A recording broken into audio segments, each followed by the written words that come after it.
कौना देवता के गाढ़ल सवारल है हमरा खातिर जमी पे उतारल है तोहर अखिया पकोइले दीवाना जाना बड़ू अनमोल ऐसन खजाना तोहर जोड़ाना दोसर जनाना जाना कौना देवता के गाढ़ल संवारल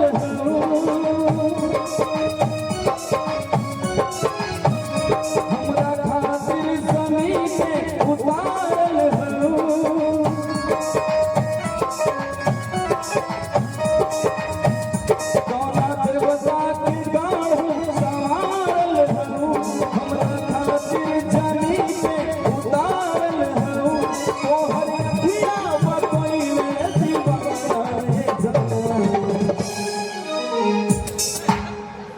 बड़ू अनमोल ऐसन खजाना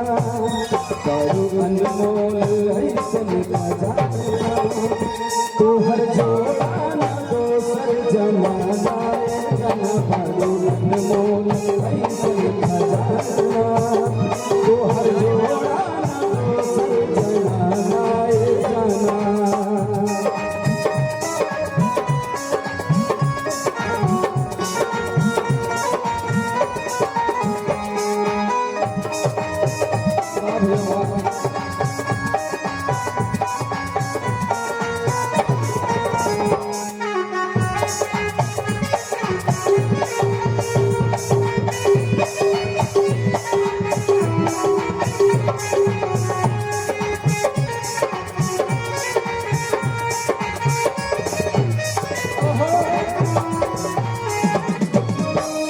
कहे के बाद चनमा से रंग लेके चेहरा सजावालू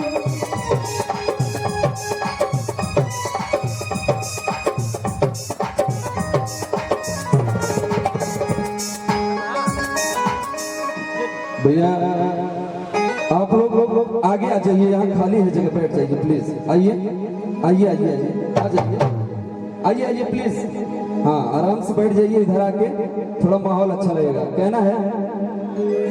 चनमा से रंग लेके चेहरा सजावालू चमके गोराई तोर गाल के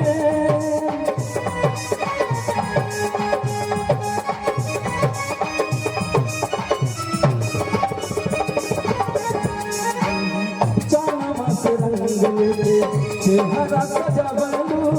चमके गोराई तोर गाल के काईरे बदरिया से केसिया संवरलू लगातार फुर्सत निकाल के हवा मारता चरवा ठहर जाला हो मुड़ के देखे तो नजरिया ठहर जाला हो केहू कैसे ना हो आशिका जाना बड़ू अनमोल ऐसे जाना तोहर जोड़ाना दोसर जनाना बड़ू अनमोल ऐसे जाना तोहर जोड़ाना दोसर जनाना तोहर कौना देवता के गाढ़ल सवारल हमरा खातिर जमीन में उतारल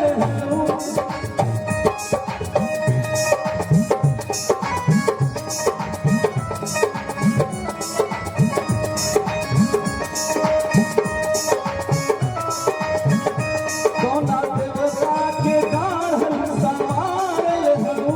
हमरा खातिर जमीन में उतारल तोहर अखिया पकइले दीवाना अनमोल ऐसन खजाना तोहर जोड़ाना दोसर